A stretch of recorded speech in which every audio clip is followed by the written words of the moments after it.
What is going on? Here are 7 things myself and Kyle wish we knew before we got started training. We've done a couple of these before. So the spin is going to be, these are things that I hear my clients being very confused about, whether they're online or personal training clients. These are questions I get, and these are kind of fundamentals that will completely amplify your results and change your entire mindset. Because these are a lot of things beginners or intermediate lifters may not know. So without further ado, let's jump into this.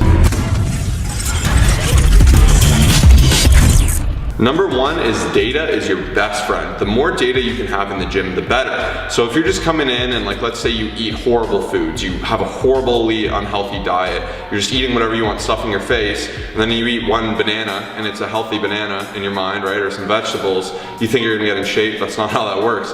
You can't just do an off workout and assume you're gonna look like Thor, right? You have to actually make sure you're managing and tracking everything. So a lot of people do this with nutrition, so logging is great, and that's something people tend to commonly do, and we've said in the last video. But a big thing for me is actually tracking your workouts. A lot of beginners will come in, they'll just do random movements, they'll be all over the place, you know, just completely new exercises every day. It's actually better to really track what you're doing and grow in that exercise. So following a dedicated routine, tracking the weights you're using, the volumes, everything you're doing, that's how you're really gonna improve, right? That's what's gonna force you to say, wow, I've been doing the same weight for 3 weeks in a row, it might be time to push myself and up that strength. Whereas you just run around the gym doing random machines, you end up being that person, you know, you're doing leg extensions like this, chilling and not pushing yourself. So for me, I just use like an app that tracks my workouts. A lot of people will journal. That's gonna be your best friend, and this goes for nutrition, training, and sleep. Not so much that you wanna monitor how much you're sleeping, but you need to track and make sure you're in control of your sleep. So try to find a solid time to go to bed, a solid time to wake up, and then when you really pay attention and keep some mental awareness of what's happening, that's how you will succeed. Numero 2 is know your goal and work towards it. A lot of people just come in and say, hey, I wanna look sexy, I wanna look great, I wanna be the strongest person on earth. These are okay goals, but these are not tangible goals, right? So even like in business and life, you say, hey, I wanna be rich. That's great, you can dream and you can say that every day till you die. But if you're not figuring out what you need to do in between that time to get there, so the first thing is really setting a tangible goal at the end. Like, what do you want? You know, how heavy do you think you should be? What kind of physique do you want? Do you wanna be huge? Do you wanna be shredded? What kind of thing do you want? Do you want strength? Do you want a big butt? Do you want little legs? Like, you gotta really know what you want, because if you just go in doing exercises, random routine, someone else's routine, you're gonna be building to who knows what goal. So for me, like my goal is to be a really lean 210, so really lean out my physique, feel as healthy, strong, and agile as possible. So I do exercises and routines that work towards that. And I have this underlying goal, and I know month by month I need to be in control of my weight, I need to know where I need to be at, I need to push myself, I need to be constantly active, especially if you want to maintain that lower body fat. So if your goal is ultimately to lose 60 pounds, you gotta know week by week, month by month, what you need to do to get there. Don't just have these big goals with no actionable steps how to get there. You really need to find tangibles, right? So you need to win. If your goal is to look jacked and massive, you're gonna need to get stronger. You need to be in control of your nutrition, sleep, and eating, just adding on. You need to be really diligent with this. And I find a lot of people will just start, they'll say, I'm here, I wanna get here, and they do not focus on this at all, right? Like coming, working out, and eating nutrition, yes, that's the fundamentals of it, but you really gotta dive into the details. That's why with all my online clients, I really try to map out my vision for them. And even if you're newer to fitness, consult with someone. Like I get people that come in, and we'll get more into this later, but they have completely unrealistic expectations of what can be done in what time. So you really need to have a tangible and understandable goal that you can work towards. Number 3, and this one absolutely drives me insane, is people that they're not moving too much and they say, oh, muscle weighs more than fat, so I don't need to be losing weight. You'll typically get this with weight loss clients that aren't losing at a level they should be. And it's kind of the self-justification that, hey, I'm working out, that's okay. But at the end of the day, and this is something I tell every single one of my clients, I'm gonna work you out till you're black and blue, but if you just eat it all back, we're gonna be spinning our wheels, right? We'll change body composition a bit, you look a little better. But a lot of people use this crutch, muscle weighs more than fat. That's just not simply the case. You will gain muscle, yes, muscle is denser. I mean, look at me. Every time I go to the carnival, I'm like 6'1", people guess I'm about 180. I'm 210 right now, and I'm pretty light for where I'm at. Because muscle is heavy, right? I'm long, I have muscle on me, my legs are actually pretty dense.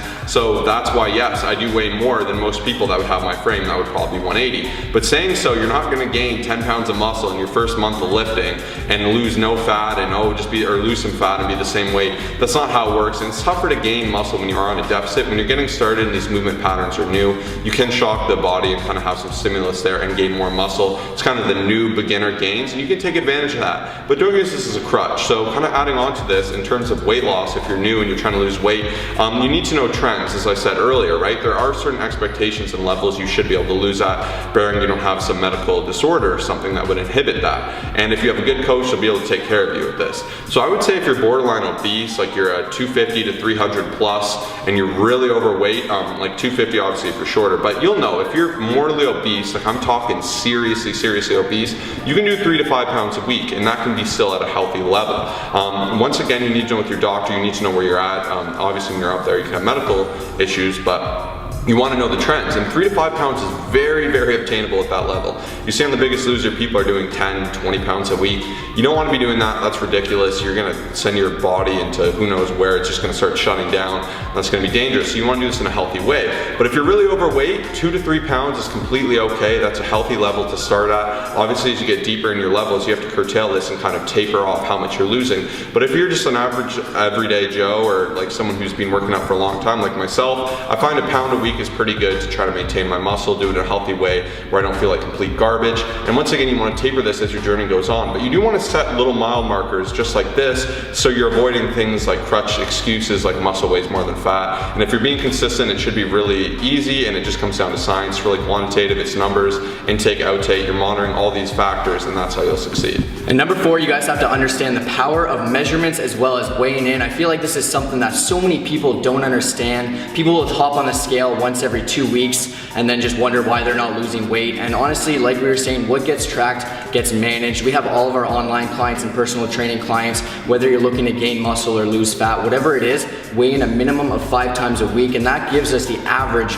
every single week to ensure that all of them are reaching their goals. If you hop on, you know, once a week or just at random sporadic times, you're never gonna actually know if you're seeing progress. And this goes for measurements, this goes for even spending and anything in life. I have a friend who will just spend till he's black and blue, until the account's absolutely drained, and then just wonder, oh man, like what's happening? Why am I not reaching my goals or my savings goals or whatever? And this is the exact same principle. What gets tracked gets managed. So make sure you're doing these consistently and you guys will succeed. And number 5, sugar does not make you fat. It just doesn't. Get over it. So many people believe that if they have any type of sugar, the scale is gonna go up and they're not gonna reach their goals. I had one buddy before, basically he said he had a protein shake with a couple grams of sugar, and that's why he wasn't losing weight. I think this is just a huge myth. Everyone needs to get off of this train, because a lot of the people who are having sugar are having an excess of it, and that's what's gonna lead to weight gain. So minimize it, but don't believe that it's gonna actually cause you to gain weight, and you guys will have a much healthier and happier lifestyle within your journey. And number 6, this is very important to understand. Less is often more. I see a lot of people taking an extremist approach,